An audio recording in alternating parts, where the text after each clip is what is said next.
శ్రీమాత్రే నమః. సద్గురు జ్యోతిషాలయం 2025 మే నెల రాశి ఫలితాలని మనం తెలుసుకోబోతున్నాం. మా ఛానల్ ద్వారా చూస్తున్నటువంటి ప్రేక్షక మిత్రులందరికీ కూడా శుభాభివందనాలు. మా ఛానల్ బాగా చూస్తున్నారు, ధన్యవాదాలు. కానీ సబ్స్క్రైబర్స్ అనేవాళ్ళు కొంచెం తక్కువగా ఉన్నారు, కొంచెం సబ్స్క్రైబ్ చేయండి. ఈ పక్కనున్న బెల్ బటన్ కానీ మీరు కొట్టేస్తారనుకోండి, మా ఛానల్లో ఉన్నటువంటి అన్ని కార్యక్రమాలు కూడా మీకు వస్తూ ఉంటుంది, మీరు చూడొచ్చు. మీకు ఉపయోగపడే విషయాలు చెప్పడం జరుగుతుంది. కమింగ్ టు జాతకం. జాతకం అనేది పడుతున్న వర్షానికి ఒక గొడుగే కానీ జాతకం జీవితం కాదు. మేము చెప్పే ఈ రాశి ఫలితాలు గోచార గ్రహస్థితులను దృష్టిలో పెట్టుకొని చెప్తున్నాం. ఇది మీ యొక్క వ్యక్తిగత జీవితానికి ఒక 30% నుంచి 40% మాత్రమే వర్తిస్తుంది. మీరు పుట్టినప్పుడు ఉన్నటువంటి ఆ లగ్నము, ఆ నక్షత్రము, ఆ పాదాన్ని బట్టి మీ యొక్క సంపూర్ణ జాతకం అనేది తెలియబడుతుంది. ఇంకా జాతకం అంటే ప్రతి ఒక్కరికి కూడా నాకు ఉద్యోగం ఎలా ఉంటుంది, నాకు వ్యాపారం ఎలా ఉంటుంది, నాకు ఆరోగ్యం ఎలా ఉంటుంది, దాంపత్య జీవితం ఎలా ఉంటుంది, సంతానం ఉంటుందా, ఉద్యోగం వస్తుందా, వ్యాపారం బాగుంటుంది, ఇవే ఏదో టెన్షన్స్తోనే ప్రతి ఒక్కళ్ళం కూడా జీవిస్తున్నాం. దానికి ఉపశమనంగా ఈ మాస ఫలితాలని ప్రతి మాసంలో కొన్ని గ్రహాలు మారుతూ ఉంటాయి కాబట్టి ఆ గ్రహాల యొక్క గమనాన్ని దృష్టిలో పెట్టుకొని అన్ని వర్గాల వారిని దృష్టిలో పెట్టుకొని ప్రిడిక్ట్ చేయబడింది ఈ మాస ఫలితాలు. ఇప్పుడు మనం 12 రాసుల్లో ఒక్కొక్క రాశిగా మనం చెప్పుకోబోతున్నాం. జాతకం ఎవరైనా మీ పరిసర ప్రాంతాల్లో ఉన్నటువంటి సద్గురువుల్ని సంప్రదించి జాతకం తెలుసుకోండి. లేదా మా ద్వారా తెలుసుకోవాలనుకుంటే 21 వయసు లోపు ఉన్న వాళ్ళు అడగకూడదు. ఎందుకంటే మీరు విద్య చదువుకుంటున్నటువంటి వారు కాబట్టి మీరు ఖచ్చితంగా మీ యొక్క వ్యక్తిగతమైనటువంటి జీవితంలో 21 సంవత్సరాల వరకు జాతకం అడగకండి. 60 సంవత్సరాలు దాటిన వారు మీరు అన్నీ అనుభవించుంటారు, మంచి చెడు అన్నీ చూసుంటారు కాబట్టి మీకు జాతకంతో పని లేదు. అడగడానికి కూడా ఇల్లీగల్ అఫైర్స్కి సంబంధించింది ఏది అడగకూడదు. నాకు అప్పులు బాగా ఉన్నాయి, జాతకం చెప్పనంటే ఎవరు చెప్పరు. మీ అప్పులు తీసుకున్న చోట ఖచ్చితంగా కష్టపడి ఇవ్వండి, అదొకటే జాతకానికి ఉన్నది. జ్యోతిషాస్త్ర రీత్యా 12 రాశుల్లో 7వ రాశి అయినటువంటి తులారాశి మిత్రులారా, మీరు చిత్తా నక్షత్రం 3, 4 పాదాలు, స్వాతి నక్షత్రం 1, 2, 3, 4 పాదములు, విశాఖ నక్షత్రం 1, 2, 3 పాదాలకి జన్మించిన మీరు తులారాశి వారిగా పరిగణించబడుతున్నారు. ఈ మే నెల 2025 మీకు శుభాశుభ ఫలితాలు ఎలా ఉన్నాయంటే, తులారాశి వారికి మాసం అంతా అనుకూలమైనటువంటి వాతావరణం ఉంటుందండి. మాసం 2వ భాగంలో సానుకూల ఫలితాలు ఎక్కువ ఉంటాయి.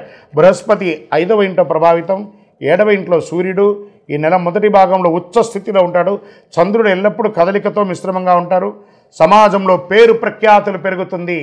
మీకు పోయినటువంటి పేరు తిరిగి వస్తుంది. క్షమాపణ చెప్పి మరీ మీ దగ్గరికి వస్తారు మిమ్మల్ని విభేదించిన వాళ్ళు. ప్రభుత్వ పర్మిషన్ విషయంలో అసహనం అక్కర్లేదు, అన్నీ వచ్చేస్తాయి. సంతానం లేని వారికి సంతాన ప్రాప్తి. మిమ్మల్ని ఇప్పటి వరకు తప్పుగా అర్థం చేసుకున్న వారే పశ్చాత్తాప పొంది మీ దగ్గరికి వస్తారు. స్నేహితులు మీకు మద్దతు ఇస్తారు. వృత్తి ఉద్యోగాల్లో పనితీరులో అధికారులు సైతం ఆకట్టుకుంటారు. ఆర్థిక పరిస్థితి మరింత పుంజుకుంటుంది. వ్యాపారంలో ధైర్యంగా నిర్ణయాలు తీసుకొని లాభాలు అందుకుంటారు. అనేక విధాలైనటువంటి ఆర్థిక ప్రయోజనాలు తులారాశి వారి నెల పొందబోతున్నారు. అద్భుతమైనటువంటి ప్రయోజనం. తోటి వ్యాపారులకు కలిగే పోటీ తగ్గుతాయి. నూతన వాహన కొనుగోలు ఉంటుంది. శత్రువులు కూడా మిత్రులుగా మారే ఒక శుభ నెల అని చెప్పచ్చు. సంతాన విషయంలో సంతృప్తికరంగా ఉంటుంది. పోటీ పరీక్షలు హాజరయ్యే విద్యార్థులు, ఉన్నత విద్యలు అభ్యసించే విద్యార్థులు మంచి ప్రతిభను కనబరిచే అవకాశాలు ఉన్నాయి. రీసెర్చ్ చేసే విద్యార్థులు కూడా అనుకూల ఫలితాలు పొందొచ్చు.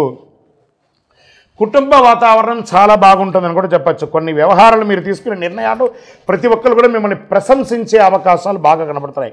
మాస చివరన ఇతరుల వ్యవహారాల్లో జోక్యం చేసుకోకుండా ఉండడం మంచిది. అనుకోని ఆర్థిక లాభాలు వస్తాయి. నెల ప్రారంభంలో సోదరులతో అనుకూలంగా ఉంటుంది. ఉద్యోగం చేసే మహిళలు, ఎంటర్ప్రెనర్గా ఉన్నటువంటి మహిళలకి మంచి పేరు ప్రఖ్యాతులు వస్తుంది.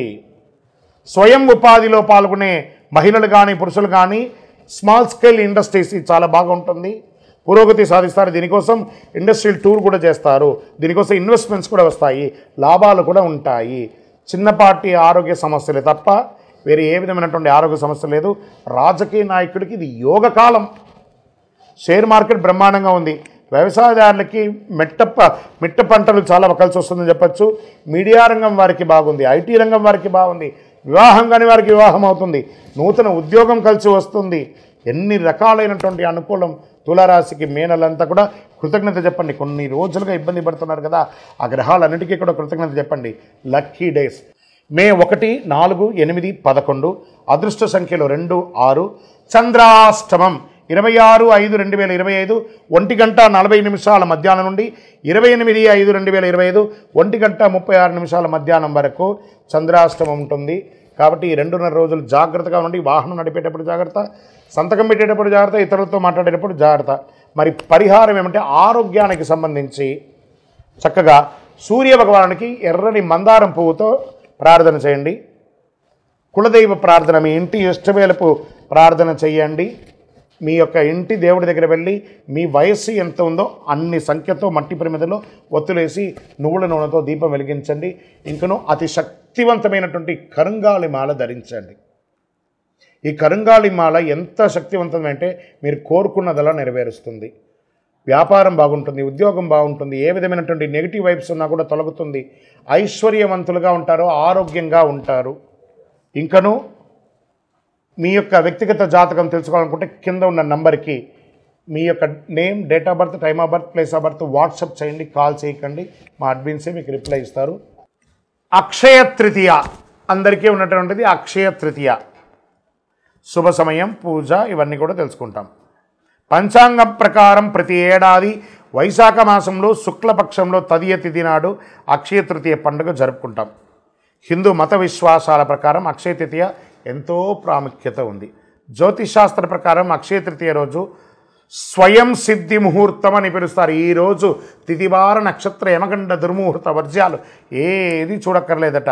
ఎంతటి శుభ కార్యక్రమాలైనా చేయొచ్చట. భూమి పూజ చేయవచ్చు, గృహప్రవేశం చేయొచ్చు, వివాహం చేయొచ్చు, తలనీలాలు ఇవ్వవచ్చు, అన్నీ చేసుకోవచ్చు. కొత్త వస్తువులు కొనడం చేయొచ్చు. వాటిలో ప్రధానంగా ఉప్పు కల్లుప్పు గురించి చెప్పారు. దొడ్డుప్పు ఉంటుంది చూస్తారా, రాళ్ల ఉప్పు. ఈ రాళ్ల ఉప్పు ఏది కొంటారో కొనరో రాళ్ల ఉప్పు అక్షయ తృతీయ నాడు కొనాలట. అందరూ బంగారం కొనాలి అని అప్పు చేసి బంగారం కొనడం వల్ల అప్పుల వాడికి పెరుగుతుంది కానీ మీకు పెరగదు. లేదా ఈరోజు బంగారం కొనమని శాస్త్రం చెప్పలేదు, అక్షయం అన్నారు. అక్షయం అంటే ఏంటి? తరగనిది. పవిత్రమైన రోజు, ఎలాంటి శుభముహూర్తం చూడకుండా అన్ని పనులు చేసుకోవచ్చు. గ్రంథాల ప్రకారం ఈరోజు విలువైన వస్తువులు కొనడమే కాదు, విలువైన వస్తువులు కొనడం వల్ల అది ఆనవాయితీగా ఉంటుందని ఒక పేరుతో కొంటున్నారే కానీ శాస్త్ర ప్రమాణం లేదు. దాన ధర్మాలు మాత్రం చేయాలని ఉంది. వీలుంటే 10 మందికి భోజనం పెట్టండి, వస్త్రం ఇవ్వండి, ధాన్యాలు ఇవ్వండి అనివ్వండి. లక్ష్మీదేవి అనుగ్రహాన్ని పొందుతారట. ఈ ఏడాది అక్షయ తృతీయ 29 ఏప్రిల్ 2025 మంగళవారం సాయంత్రం 5:32 ప్రారంభమై మరుసటి రోజు అంటే ఏప్రిల్ 30 బుధవారం మధ్యాహ్నం 2:13 వరకు ఉంటుంది ఈ యొక్క అక్షయ తృతీయ. ఉదయం తిథి ప్రకారం ఏప్రిల్ 30 తేదీన అక్షయ తృతీయ పండుగ జరుపుకుంటారు. ఈ సమయంలో ఏ పని అయినా విజయం సాధిస్తారట. పవిత్రమైన రోజు. చాలామంది వెండి, బంగారం వాటిని పెట్టి పూజిస్తూ ఉంటారు.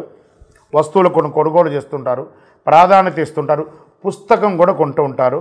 అంతేకాదు వివాహం, కొత్త ఇంటి ప్రవేశం, కొత్త వాహనం, ఏదైనా ఆస్తి కొనడం కూడా చేస్తూ ఉంటారు. అక్షయం అంటే ఎప్పటికీ తరగనిది. హిందూ పురాణాల ప్రకారం వేదవ్యాస మహర్షి శ్రీ మహావిష్ణు అవతారంగా పరిగణిస్తారు. వ్యాసుడు అక్షయ తృతీయ రోజునే మహాభారతాన్ని రచించారని చెప్పబడుతుంది. అంతేకాదు పవిత్రమైన రోజే గంగమ్మ తల్లి దివి నుంచి భూమికి దిగి వచ్చిన భగీరథం అయినటువంటి రోజు. పరశురామ జయంతి కూడా అక్షయ తృతీయ రోజే జరిగింది. మత్స్య పురాణం 65వ అధ్యాయం ప్రకారం ఈశ్వరుడు పార్వతీదేవికి సర్వకామప్రదమైనటువంటి అక్షయ తృతీయ వ్రతం గురించి చెప్పారు. శ్రీ నారద పురాణం కూడా ఈనాడు చెయ్యి దాన ధర్మాలు అత్యధిక ఫలితాన్ని ఇస్తాయని చెప్పబడుతుంది. కుబేరుడు అక్షయ తృతీయ రోజు లక్ష్మీదేవిని పూజించడం వల్ల ధనవంతుడయ్యాడట. మహాభారతంలో శ్రీకృష్ణుడు ద్రౌపదికి వస్త్రాభరణం అప్పుడు చీరను ప్రసాదించింది కూడా ఇదే రోజు. ఇంత అద్భుతమైనటువంటి రోజు ఖరీదైన వస్తువులు, బంగారు ఆభరణాలు, తమ సంపద, శ్రేయస్సు అన్నీ కూడాను భగవంతుని ముందర పెట్టి పూజ చేస్తారు. అక్షయ తృతీయ వంటి పవిత్రమైన రోజు లక్ష్మీదేవిని పూజించడం ఎలా అంటే, ఒక మంచి రాగి చెంబు తీసుకోండి, కల్లుప్పు ఉంటుంది కదా, తమలపాకు వేసి ఆ కల్లుప్పు తమలపాకు మీద వేయండి. రాగి చెంబు దాంట్లో పెట్టండి. మీ ఇంట్లో ఉన్నటువంటి కాయిన్స్ ఉంటాయి కదా, రూపాయి కాయినో, 5 రూపాయల కాయినో, 10 రూపాయల కాయినో, లేదా మీ బంగారు ఆభరణము, అవన్నీ కూడా దాంట్లో పెట్టండి. పూజించండి. యక్షాయ కుబేరాయ వై శ్రవణాయ ధనధాన్యాధిపతయే ధనధాన్య సమృద్ధిం దేహి దేహి తాపయ స్వాహ అని మంత్రంతో జపం చేయండి. శాస్త్రాల ప్రకారం ఈరోజు కృష్ణుడు యుధిష్ఠిడికి అక్షయ పాత్ర ఇచ్చిన రోజు కూడా ఇదే రోజు. ఇందులో ఉండే ఆహారం ఎప్పటికీ మరవదు. కాబట్టి బియ్యాన్ని కూడా దేవుడి ముందర పెట్టండి. అందుకే ఈ పవిత్రమైన రోజు దానం చేయడం వల్ల శాశ్వత పుణ్యం లభిస్తుందని పండితులు చెప్తారు. అక్షయ తృతీయ రోజు ఒకవైపు కొబ్బరికాయ, దక్షిణావృత శంఖం అంటారు చూసారా, చెవిలో పెట్టుకుంటే ఓంకార నాదం వస్తుంది చూసారా, దక్షిణావృత శంఖం, శివలింగం, కళ్ళుప్పు, దొడ్డుప్పు అంటారు చూసారా, ఖచ్చితంగా ఆ రోజు 1 కిలోంబావు కొనండి. కళ్ళుప్పు కొనండి. కొన్ని చోట్ల దొరకదు, వెతకండి, తీసుకొచ్చి కొనండి. ఆ రోజు ఇంటికి తీసుకురావడాన్ని గట్టిగా చెయ్యండి. దాని పూజ ఎలా చేయొచ్చు? అక్షయ తృతీయ రోజు తెల్లవారుజామున అంటే సూర్యోదయానికి ముందు లేచి గడప కడిగి పసుపు ఆరం రాసి స్నానాధికాలు చేసి ఉతికిన బట్టలు ధరించి పసుపు రంగు వస్త్రాలు ధరించండి. మంచి ఫలితాలు పొందారు. పూజ చేసే చోట ఒక వస్త్రం ఏర్పాటు చేయండి. అనంతరం విష్ణు విగ్రహాన్ని, లక్ష్మీదేవి విగ్రహాన్ని ప్రార్థన చేయండి. నీటితో శుద్ధి చేయండి. పూజ చేసే సమయంలో తులసి ఆకులు, బిల్వ ఆకులు పెట్టి పూజించండి. పండ్లు, పువ్వులు వగరాలు పెట్టండి. మంచి ఆహారం అనండి. తీపి పంటలంతా పేదవాళ్ళకి, ఆఖరికి మీ ఇంట్లో పని చేసే వాళ్ళు ఉంటారు కదా, వాళ్ళకి ఇవ్వండి.